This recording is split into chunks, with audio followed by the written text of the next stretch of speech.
ಎಲ್ರಿಗೂ ನಮಸ್ಕಾರ. Welcome back to ಶಾರುಸುಧನ ಕಿಚನ್. ನಾನಿವತ್ತು ನಿಮಗೆ ತುಂಬಾ ಟೇಸ್ಟಿಯಾಗಿ ಕರಿಬೇವು ಮತ್ತು ಶೇಂಗಾನ ಬಳಸ್ಕೊಂಡು ಈ ರೀತಿಯಾಗಿ ಬ್ರೇಕ್ಫಾಸ್ಟ್ ರೆಸಿಪಿನ ಹೇಗೆ ಮಾಡ್ಕೊಳ್ಳೋದು ಅಂತ ವಿಡಿಯೋನ ಶೇರ್ ಮಾಡ್ಕೊಳ್ತಾ ಇದ್ದೀನಿ.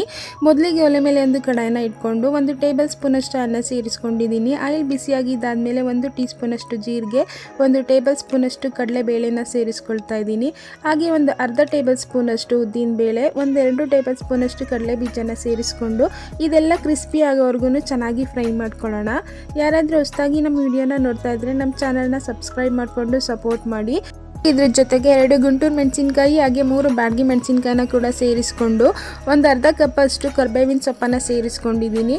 ಹಾಗೆ ಒಂದು ಅರ್ಧ ಟೀ ಸ್ಪೂನಷ್ಟು ಹುಣಸೆ ಹಣ್ಣನ್ನು ಕೂಡ ಸೇರಿಸ್ಕೊಂಡು ಇದೆಲ್ಲನೂ ಚೆನ್ನಾಗಿ ಫ್ರೈ ಮಾಡ್ಕೊಳ್ಬೇಕಾಗುತ್ತೆ. ನೀವು ಬೇಕಿದ್ರೆ ಕೊಬ್ಬರಿ ಇದ್ದರೆ ಈ ಟೈಮಲ್ಲಿ ಸ್ವಲ್ಪ ಕೊಬ್ಬರಿ ತುರಿನ ಕೂಡ ಸೇರಿಸ್ಕೊಳ್ಬೋದು, ತುಂಬಾ ಚೆನ್ನಾಗಿರುತ್ತೆ. ಇದೆಲ್ಲ ಸ್ವಲ್ಪ ಕ್ರಿಸ್ಪಿ ಆಗೋವರೆಗೂ ಫ್ರೈ ಮಾಡಿಕೊಂಡು ತಣ್ಣಗಾದ್ಮೇಲೆ ಒಂದು ಮಿಕ್ಸಿ ಜಾರ್ಗೆ ಸೇರಿಸ್ಕೊಂಡು ಸ್ವಲ್ಪ ತರಿಯಾಗಿ ಪೌಡರ್ನ ಮಾಡ್ಕೊಳ್ಬೇಕಾಗುತ್ತೆ. ತುಂಬಾ ಟೇಸ್ಟಿಯಾಗಿರುತ್ತೆ ಈ ರೆಸಿಪಿ ಅಂತೂ. ಪುಳಿಯೋಗರೆ, ಚಿತ್ರಾನ್ನ ಎಲ್ಲ ತಿಂದಿರ್ತೀರ, ಅದ್ರ ಬದಲಾಗಿ ಒಂದ್ಸಲ ಈ ರೆಸಿಪಿನ ಮಾಡ್ಕೊಳ್ಳಿ, ತುಂಬಾ ಟೇಸ್ಟಿಯಾಗಿರುತ್ತೆ. ಮತ್ತೆ ಮಾಡ್ಕೊಳ್ತಾ ಇರ್ತೀರ. ಇದನ್ನು ಒಂದು ಕಡೆ ಗ್ರೈಂಡ್ ಮಾಡಿ ಇಟ್ಕೊಂಡು ಮತ್ತೆ ಅದೇ ಕಡಾಯಿಗೆ 2 ಟೇಬಲ್ ಸ್ಪೂನಷ್ಟು ಅನ್ನ ಸೇರಿಸ್ಕೊಳ್ತಾ ಇದ್ದೀನಿ. ಹಾಗೆ ಆಯಿಲ್ ಬಿಸಿಯಾಗಿದ್ದಾದಮೇಲೆ 1/4 ಟೀ ಸ್ಪೂನಷ್ಟು ಸಾಸಿವೆನ ಸೇರಿಸ್ಕೊಂಡು 1-2 ಟೇಬಲ್ ಸ್ಪೂನಷ್ಟು ಕಡಲೆ ಬೀಜನ ಸೇರಿಸ್ಕೊಂಡಿದ್ದೀನಿ. ಹಾಗೆ 1 ಟೇಬಲ್ ಸ್ಪೂನಷ್ಟು ಕಡಲೆಬೇಳೆನ ಸೇರಿಸ್ಕೊಂಡು ಸ್ವಲ್ಪ ಕ್ರಿಸ್ಪಿ ಆಗೋವರೆಗೂ ಫ್ರೈ ಮಾಡ್ಕೊಳ್ಳೋಣ. ಫ್ರೈ ಮಾಡ್ಕೊಂಡಿದ್ದಾದಮೇಲೆ ಸ್ವಲ್ಪ ಕರಿಬೇವಿನ ಸೊಪ್ಪನ್ನು ಕೂಡ ಸೇರಿಸ್ಕೊಂಡಿದ್ದೀನಿ. ಹಾಗೆ ಒಂದು ಬ್ಯಾಡಗಿ ಮೆಣಸಿನ್ಕಾಯಿನ ಸಣ್ಣದಾಗಿ ಕಟ್ ಮಾಡಿ ಸೇರಿಸ್ಕೊಂಡಿದ್ದೀನಿ. ಹಾಗೆ ಇದ್ರ ಜೊತೆಗೆ ಒಂದು 5-6 ಪೀಸಷ್ಟು ಬೆಳ್ಳುಳ್ಳಿನ ಕ್ರಷ್ ಮಾಡಿ ಕೂಡ ಸೇರಿಸ್ಕೊಂಡಿದ್ದೀನಿ. ನೀವು ಬೆಳ್ಳುಳ್ಳಿನ ಬೇಕಾದರೆ ಮೊದಲೇ ಫ್ರೈ ಮಾಡಿಕೊಂಡು ಗ್ರೈಂಡ್ ಕೂಡ ಮಾಡ್ಕೊಳ್ಬೋದು. ಇದೆಲ್ಲನೂ ಚೆನ್ನಾಗಿ ಮಿಕ್ಸ್ ಮಾಡ್ಕೊಂಡಿದ್ದಾದಮೇಲೆ ಇದ್ರ ಜೊತೆಗೆ 1 ಚಿಟಿಕೆಯಷ್ಟು ಅರಿಶಿಣ ಪುಡಿನ ಕೂಡ ಸೇರಿಸ್ಕೊಂಡು ಚೆನ್ನಾಗಿ ಮಿಕ್ಸ್ ಮಾಡ್ಕೊಳ್ಳೋಣ.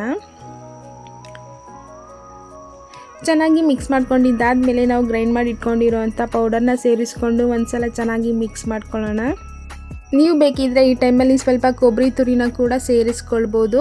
ಇದೆಲ್ಲನೂ ಚೆನ್ನಾಗಿ ಮಿಕ್ಸ್ ಮಾಡ್ಕೊಂಡಿದ್ದಾದಮೇಲೆ ಮೊದಲೇ ಕುಕ್ ಮಾಡಿ ಇಟ್ಕೊಂಡಿರೋವಂಥ ರೈಸನ್ನು ಸೇರಿಸ್ಕೊಳ್ತಾ ಇದ್ದೀನಿ. ನಿಮ್ಗೇನಾದರೂ ಈ ಗೊಜ್ಜು ಜಾಸ್ತಿ ಅನಿಸಿದ್ರೆ ಸ್ವಲ್ಪ ಈ ಮಸಾಲೆನ ಒಂದು ಬೌಲಲ್ಲಿ ಎತ್ತಿಟ್ಕೊಳ್ಬೋದು. 1 ವಾರ 15 ದಿನದವರೆಗೂ ಇರುತ್ತೆ, ಹಾಳಾಗಲ್ಲ. ಈಗ ಈ ರೈಸ್ನ ಚೆನ್ನಾಗಿ ಮಿಕ್ಸ್ ಮಾಡ್ಕೊಳ್ಳೋಣ.